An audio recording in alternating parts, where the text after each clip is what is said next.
about trying things. And I do think that where I think the impacts could be, or we could see the impacts of this, when our zoning codes become more flexible, I worry as a planner that we might be over-zoning, over-regulating. In what way? Well, I'll give you an example. I don't remember the portion of the code, but you could tell I'm a real planner. I actually read the New York City zoning code for fun. I did that on an internship. But I remember there was one zone, and I can't remember what, but it required Juliet balconies. Thinking, what do Juliet balconies have to do with health, safety, and welfare? It's really an aesthetic choice. Sure. And as planners, and we should not be making aesthetic choices for people, because we're when we make them, we're imposing. It's almost a colonialist view. We're denying them the opportunity to express themselves. We certainly have to be thinking about public health, safety, and welfare. We don't want to go back to the days when we could just allow dirty, smelly industries next to residential. Sure. But there's a lot of flexibility between that old model and the what I call overregulated model, which we see, I think, in a lot of design codes that let's say require contextual standards. That's why landmarks gets a bad rap a lot of times. That you're telling me I have to do it exactly this way, and go through this long, extensive process just to replace a window. Yeah, and and it's understandable because places and buildings are landmarked for a reason, but at the same time, there's the lack of, as you're saying, creativity within a context itself. I mean, one of my favorite examples is the FHWA has these rules about painting crosswalks that they are so ridiculous. Like they require that crosswalks, their guidance is that crosswalks have to be basically either parallel lines or the ladder. That if there is going to be any art, it's got to be repetitive art. Okay. You could say, well, all right, I can understand you don't want people to be confused, but they have these rules. One rule, for example, is the color purple should not be allowed on crosswalks. Huh. And it says nothing why, color purple should be banned. There's no comment, I don't know that there's any empirical evidence. I don't know if there's any studies that people driving over a purple crosswalk will, are at risk of greater safety violations. But it's that kind of thing that I'm concerned about. And I think that as planners, when we can be more adaptive, that's when we can be the kind of placemakers that many of us, I think, in school hope that we could be, that we could work with people, that we can inspire people, that we can bring their thoughts out. Because as planners, we don't have we can't coerce people. Well, I mean, certainly you can hide behind a zoning code to coerce people, but we have the power to coerce people to stop doing things. But we can't coerce people into making things happen. Most planners that I know of, most planning students, don't want to just stop people from doing things. They want to inspire, they want to encourage action. And so this model, which really is a challenge because of the way most planners have been trained as essentially coders for cities, I think it could be a really good model for 21st century practice and could help planners really inspire great placemaking. Wonderful. Let's take a step back on a couple of things that you've brought up, going back to diversity. When you were starting out in the planning profession and as you were going along, you mentioned some things of that you were finding people, weren't being racist in the sense that we were all familiar with, and that you were kind of speaking to the choir. What experiences did you have or observe in the planning profession early on, and that kind of laid the foundation for planners for ethnic and cultural diversity to start and burgeon? And over time, how have you seen issues and topics of diversity evolve? Because the topics we were discussing, say, 20 years ago, are still part of the dialogue, but they've evolved, and there's so many new issues that have arisen where there's progress has been made, but the focus has definitely shifted. What I felt we needed was a place where planners of all ethnicities, all cultures, planners who valued diversity, valued inclusiveness, could go. So I didn't want to create an organization that was for Latino planners or African American planners. I wanted to be for people who valued inclusiveness for everyone. And we needed to just get together, to be able to share stories, to sometimes complain. The prejudice that I've experienced, and I will say that I haven't faced traditional racism, but I have experienced the kind of prejudice within the planning profession that I think a lot of Latino planners, other African, which is the pigeonholing. Sure. Which is that if you're a person of color, you're probably a community development person, Exactly. And you're going to talk to only people in your of your ethnicity. In fact, I remember one time I was talking to this consultant when I was doing consulting, and she was telling me of a project we were doing, and it was in Flushing. And I said, well, is there an opportunity for me beyond that project? And she said, well, we don't really need somebody who could speak to the Spanish-speaking community. We need somebody who could speak to Chinese Americans and Asian Americans in Flushing. And I was thinking, I talk to white people and black people just as well as I talk to Hispanics. It's Sure. not like so it was just that kind of view.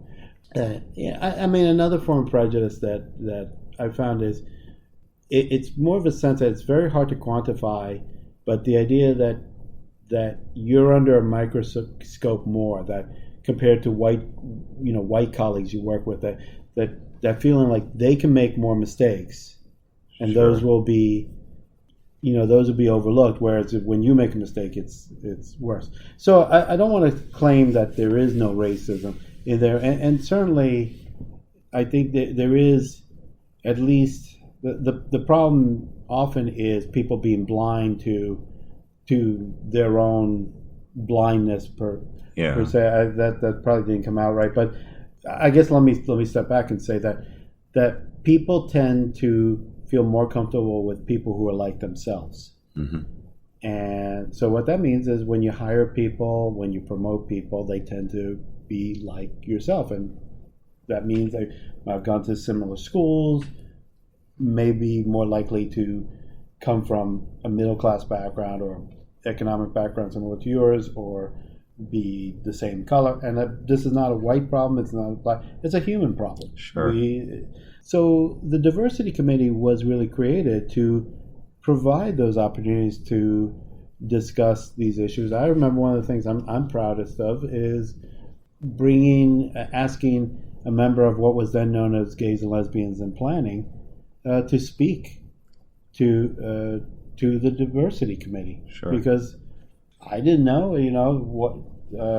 They were, this was a division where there was a lot of conversation. I felt like the conversation needs to come out to a lot of different people. Yeah, for a long time, gays, lesbians, queer, and others, they were identified as a group. But when you discuss diversity, times have changed. 20 years ago, not that they weren't part of the conversation, but you immediately thought ethnicity and race and class and gender wasn't as much of a priority back then.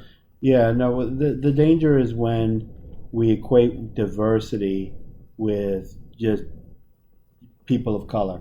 Yeah. Or inclusiveness just means, getting minorities in. Inclusiveness is about everybody. Sure. And there's an endless array of diversity. Planners, I'm finding from this work in creative placemaking, planners are often blind to their own biases about artists. Absolutely. They bring in, they'll do something about, they'll say we like arts, but they'll bring in the artist at the end to be sort of like the decorators of the cityscape. Whereas what we argue in creative placemaking is, no, you bring the artist in at the beginning, and it's going to be challenging. We think they're weird, they think we're boring.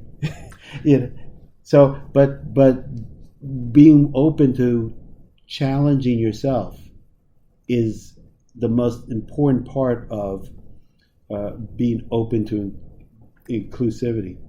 Yeah, there's, as you were saying earlier, particularly in the workplace and being able to work on projects and promotions, it's not only the typecasting that happens, but even moving up, I think a lot of white European planners, across many professions, they don't see it as, they see, oh, this person that we promoted is just right for the system that we have, but don't see the dynamics of the individual within that system, saying, well, the person you promoted had the historic benefit of being exposed to certain things. Sure. But this person who is not white may be equally qualified, but they don't have the cues that you've been trained to have, that you're looking for. And so you think, oh, well, this person is not ready yet. And they could be absolutely ready. It's just a different perspective from what you were trained to do. And a good example is time, is just the idea of the reliance on time with, the construct of a meeting being an hour or a half hour. Sure. And the idea that if a meeting goes 10 minutes late, or even look at me, I'm using the language. If it goes 10 minutes, 70 minutes instead of 60 minutes, well, something went wrong in that meeting because it's going late. Now, in a lot of cultures around the world, time, what you're doing, what you're talking about, is more important than the abstract notion or some external notion of this has to end here. And so the constructs of our organizations, particularly bureaucratic organizations, these were developed often by white men. Particularly, it's like a Northern European sense of efficiency. Yeah, it's a very cultural thing in Northern Europe to be efficient, and that's definitely has influenced cultures not only around the world, but particularly American culture of like, this is, as you were saying, this is right, this is how you do it, don't stray. Yeah. I mean, even looking at the hierarchical structure, women, historically, because they've been marginalized so much, have often developed a more collaborative working arrangements. And one of the great things about, women, so many of our organizations becoming, having more women in the group and having more women teaching future leaders, is a greater reliance on collaboration.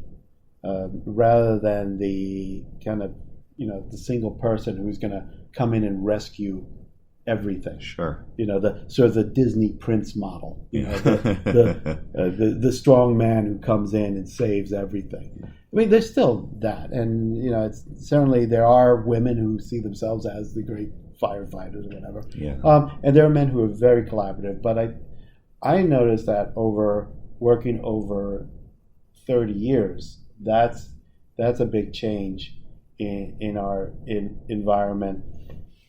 The public sector is still it's difficult because the public sector is built on a sense of order. Why does the public sector exist? It is to provide security, to provide order, provide a good day in the public sector is if bad things didn't or chaos didn't happen. Sure. It's a little bit different than private sector, nonprofit sector. Yeah. But that culture of order makes it especially difficult to be adaptive. Also, I think one of the things that we have to work on, and this comes from the prescriptive model, is that idea that we know everything that's going to happen and when it's going to happen. Right. You look at every scope of work